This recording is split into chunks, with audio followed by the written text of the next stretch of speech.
Halo semua, balik lagi di UEdu Game Academy. Di pembelajaran kali ini kita akan belajar membuat dan menjalankan script sisab di Unity. Untuk apa sih si script sisab itu? Kita gunakan untuk interaksi objek, seperti mendeteksi keyboard, mendeteksi mouse, yang nantinya objek di dalam game kita itu bisa berinteraksi dengan cara jalan ke kanan atau ke kiri, mengambil koin dan nanti menambahkan poin. Kurang lebih kita akan belajar seperti itu. Apa saja sih yang akan kita pakai? Yang pertama, kita akan menggunakan variabel, lalu ada percabangan, perulangan, dan fungsi membaca input keyboard. Enjoy! Selanjutnya, kita create empty game object untuk membuat objek kosong di scene kita yang nantinya script kita akan disimpan di game object tersebut. Caranya, di hierarki kita klik kanan, create empty, namanya game object aja, langsung kita enter. Agar scriptnya rapi, di dalam aset kita bikin folder baru, create folder, kita kasih nama script. Kita buka foldernya. Di sini kita bikin scripting mono behavior script. Kita kasih nama game code. Oke, selanjutnya kita buka scriptnya. Oke, ini adalah script dasar yang ada di Unity. Yang pertama ada using Unity Engine. Ini fungsinya untuk mengaktifkan library utama pada Unity. Artinya, script kamu bisa menggunakan fitur seperti game object, transform, input, debug, fisik. Nah, selanjutnya di sini ada deklarasi class. Game code adalah nama script yang harus sama dengan nama filenya. Lalu di sini ada mono behavior. Apa itu mono behavior? Artinya script ini bisa ditempel ke game object di scene dan ikut siklus di Unity. Selanjutnya void start. Fungsi ini otomatis dipanggil sekali saja saat game mulai atau saat objek pertama kali aktif. Biasanya dipakai untuk inisialisasi variabel, mencari komponen, get komponen, menampilkan pesan awal, atau set posisi awal objek. Selanjutnya ada void update. Fungsi ini dipanggil setiap frame selama game berjalan. Jika gamenya 60 fps, berarti update akan jalan 60 fps kali per detik. Biasanya dipakai untuk gerak player, input keyboard atau mouse, logika real time, dan cek kondisi yang terus-menerus. Kita akan coba menampilkan teks ke konsol. Caranya, kita klik debug, game.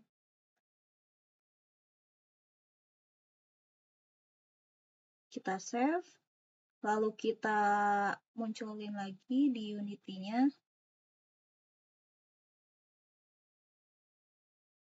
Kita klik game object, kita masukkan, bisa dengan cara drag and drop, atau add komponen, kita cari script yang namanya game code.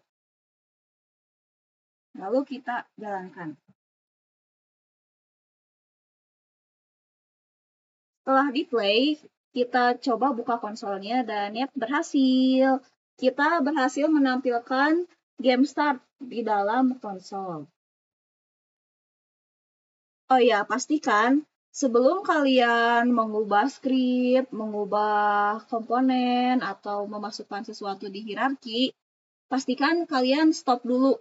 Jika tidak di stop dulu, kalian edit-edit dalam keadaan play, maka setelah di stop, semuanya akan kembali seperti semula. Jadi, perubahan kalian tidak akan tersimpan. Jadi, pastikan ketika ingin mengubah sesuatu, button play ini kita stop dulu. Selanjutnya, kita akan belajar menggunakan variabel. Buat dua buah variabel, dengan tipe data string. Yang pertama, nama.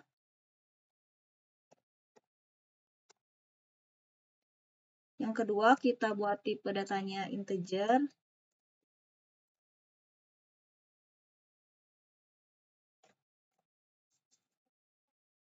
Lalu kita panggil dan tampilkan di konsol.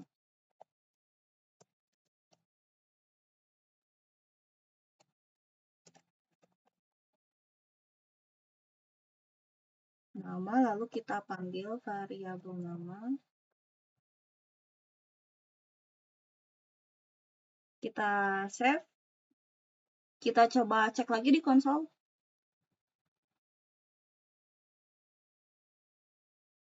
Di konsol belum muncul apa-apa ya. Kita harus klik dulu button play-nya.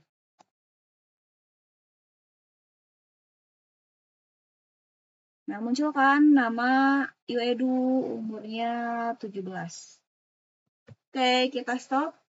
Selanjutnya kita akan belajar menggunakan operator matematika. Kita bakal belajar operasi hitung sederhana buat 2 angka dan nanti kita akan hitung jumlahnya.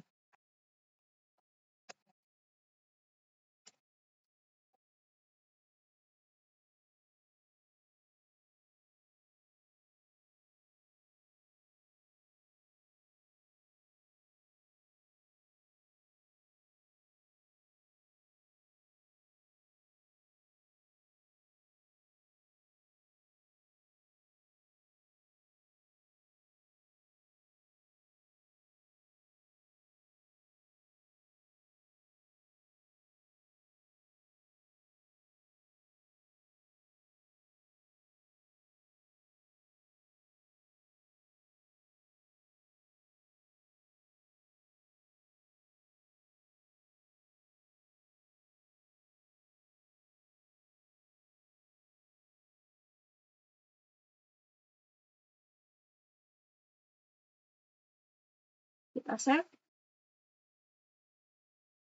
Kita cek lagi.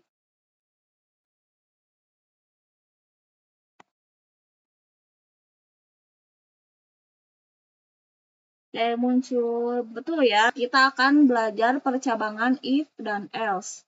Tujuannya untuk melatih logika kondisi. Kita akan membuat program untuk menentukan kelulusan.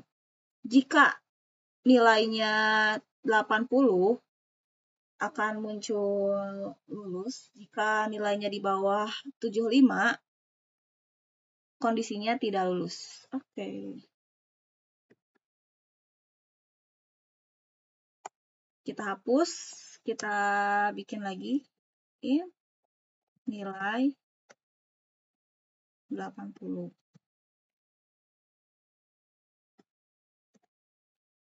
Jika nilai lebih besar dari 75, maka kita akan menampilkan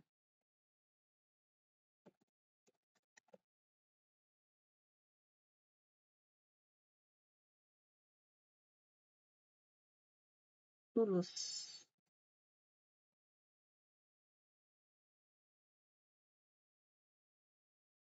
Selain itu, atau di bawah 75, maka akan memunculkan teks tidak lulus.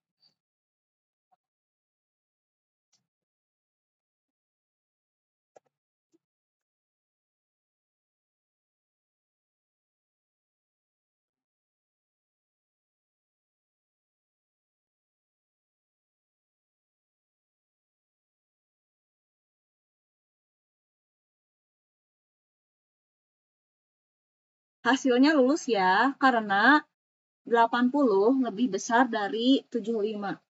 Selanjutnya kita coba jika nilainya di bawah 75. Misal kita set 60.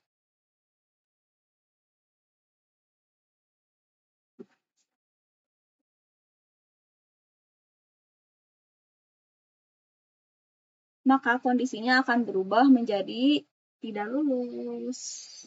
Selanjutnya, kita akan latihan perulangan for. Tujuannya untuk mengulang perintah.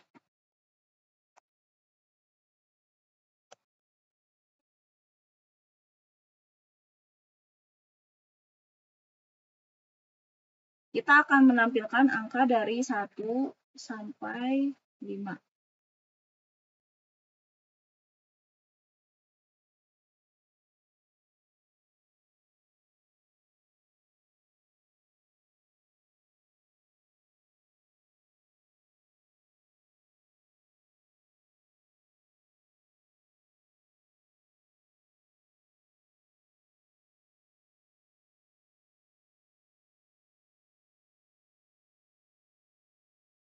Kita save.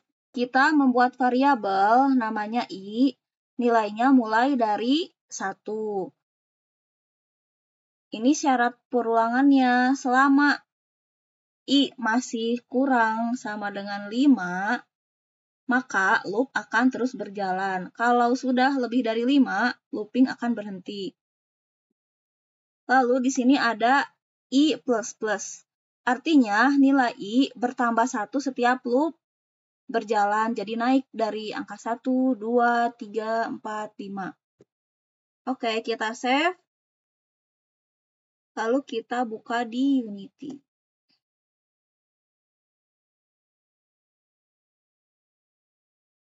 Nah, muncul ya angka ke-1, ke-2, ke-3, ke-4, ke-5.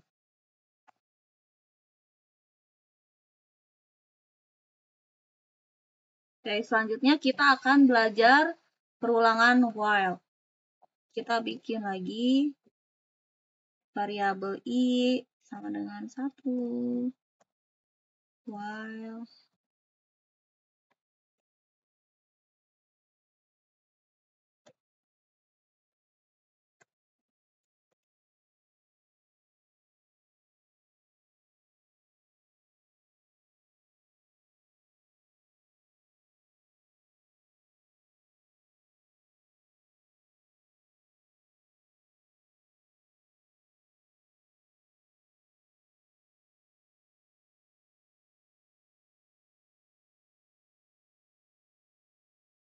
di perulangan while ini, bedanya loop akan terus berjalan selama kondisi masih benar.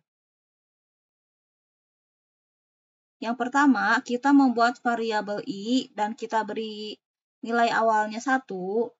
Lalu syarat perulangannya, jika i masih kurang dari 3, maka jalankan isi loop. Kalau sudah lebih dari 3, loop akan berhenti. Lalu kita tampilkan teksnya di dalam konsol. Kita lihat hasilnya ya. Kita buka lagi Unity-nya. Kita play lagi. Muncul ya, ada angka ke-1, while ke-1, while ke-2, while ke-3.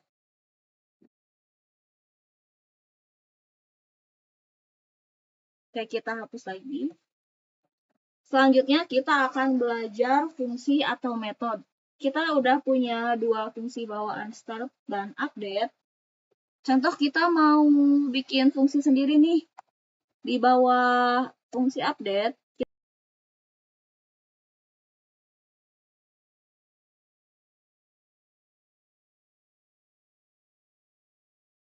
kita bikin fungsi start game. Di dalam fungsi ini, kita akan menampilkan teks di konsol.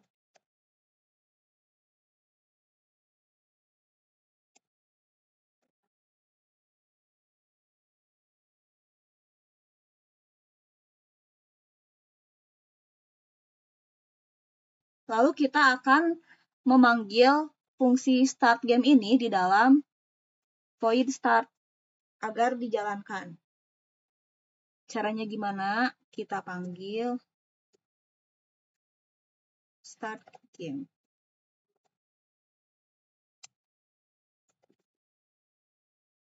Kita save, kita buka lagi.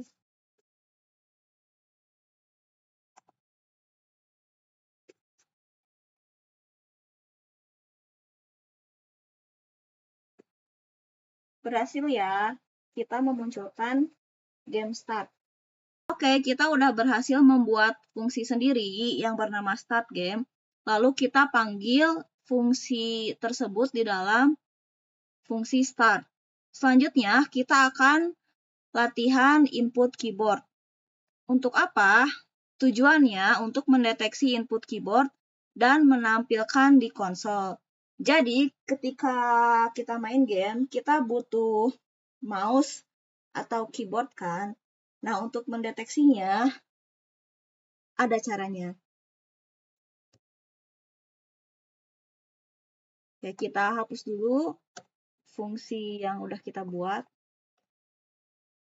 Biar rapi.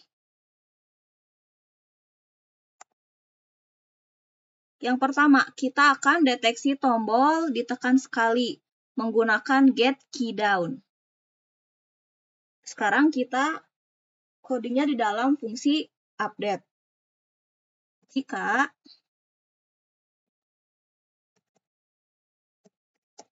input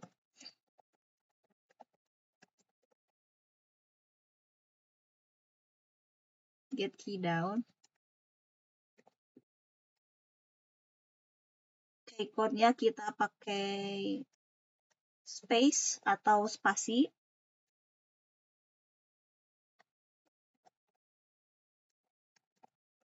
Kita akan menampilkan di konsol bahwa spasi tersebut sedang ditekan.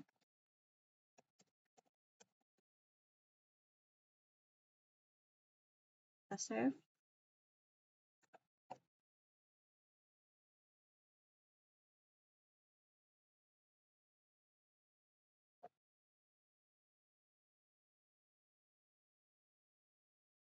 Kita play. Ketika kita tekan spasi, akan memunculkan pesan di konsol. Spasi ditekan. Kita klik lagi. Waktunya berubah ya. Selanjutnya, kita mau deteksi tombol saat ditahan. Kita menggunakan get key. Kalau yang tadi ditekan sekali menggunakan get key down, sekarang jika tombolnya terus ditahan, kita menggunakan get key.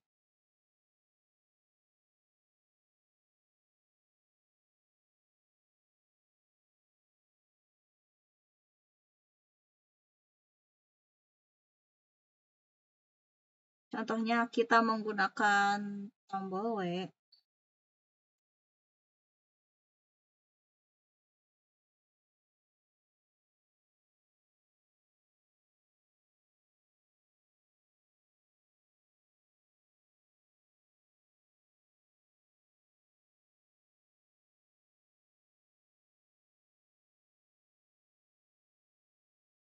Kita save, kita buka lagi. Ketika kita klik tombol W, maka di konsol akan muncul tombol W sedang ditahan. Gimana kalau kita ketik space atau spasi, apakah akan terdetek? Ya, akan terdetek juga ya. Spasi ditekan. Selanjutnya, kita akan deteksi tombol dilepas menggunakan get key up. Kita buat lagi.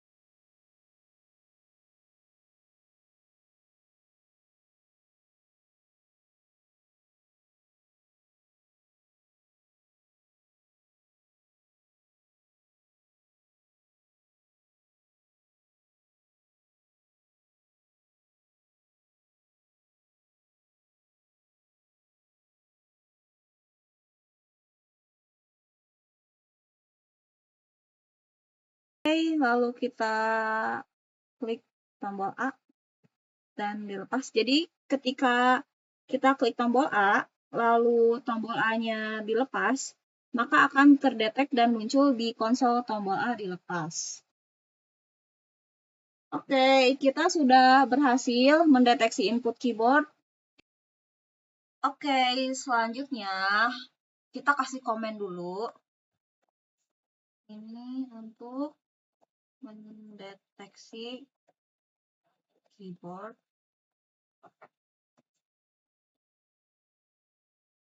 Selanjutnya kita akan mendeteksi mouse dan pergerakan mouse.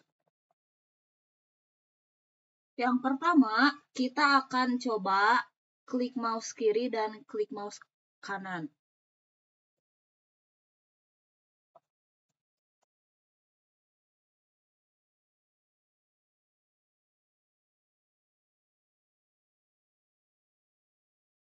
Kita deteksi get mouse button down-nya dulu.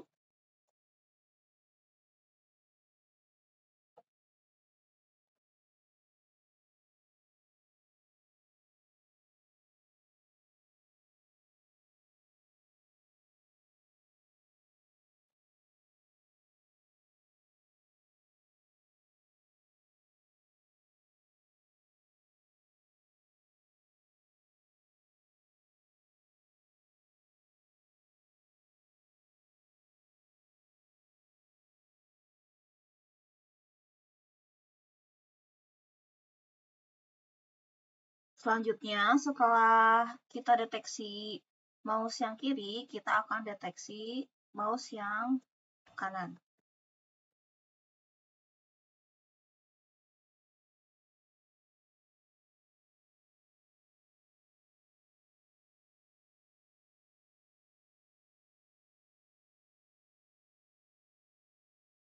Kalau yang kanan, nilainya 1.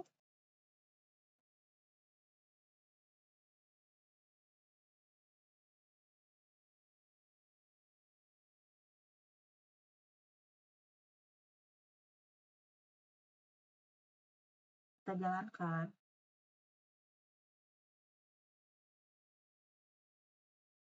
Oke, kita kesampingkan dulu scene-nya. Di dalam game ini, coba kalian klik kanan mouse kalian dan klik kiri mouse kalian. Nah, ketika kalian klik mouse kiri, maka di sini akan muncul mouse kiri diklik. Lalu, jika kalian klik kanan, maka akan muncul mouse kanan diklik. Syaratnya kalian harus klik di dalam game ini. Pastikan halaman kalian ada di dalam game.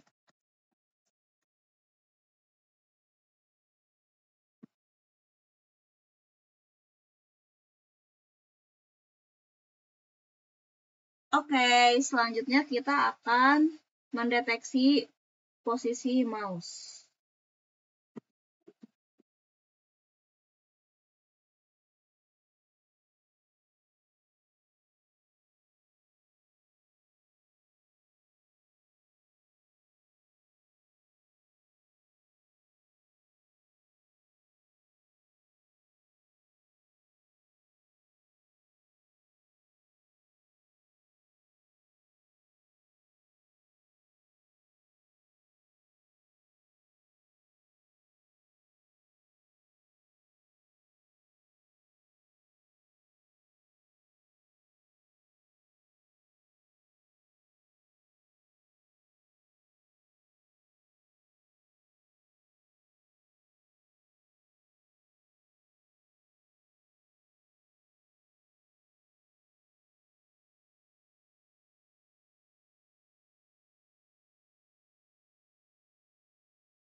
Oke, setelah dijalankan, kita akan mendeteksi di mana letak mouse kita berada.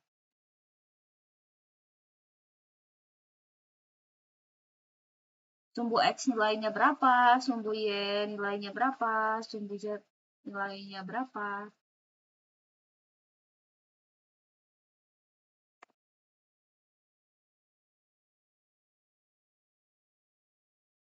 Next, kita akan deteksi scroll mouse.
Oke, ketika kita scroll mouse,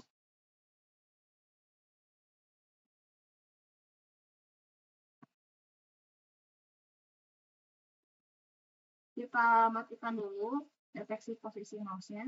Kita kasih komen aja.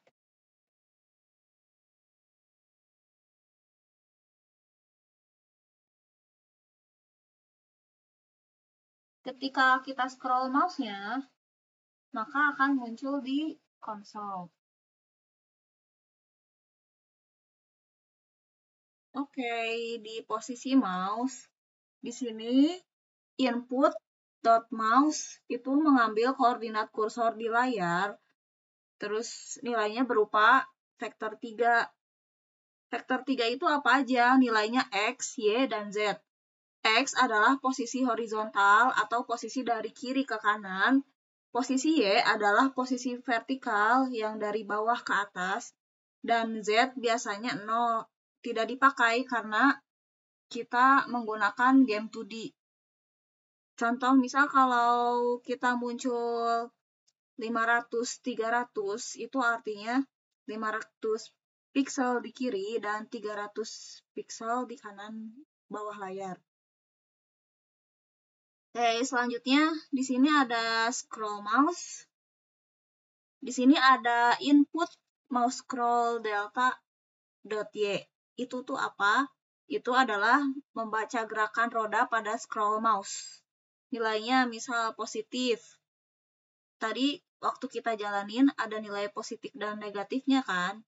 Nilai positif itu adalah scroll ke atas. Dan nilai negatif itu scroll ke bawah. Jika 0, berarti tidak ada scroll. Contoh tadi kita ada angka 1, itu artinya kamu scroll naik. Dan jika minus 1, itu artinya kamu scroll ke bawah. Kenapa memakai titik Y atau sumbu Y? Karena scroll itu dianggapnya gerakan vertikal. Gerakan vertikal itu gerakan dari bawah ke atas.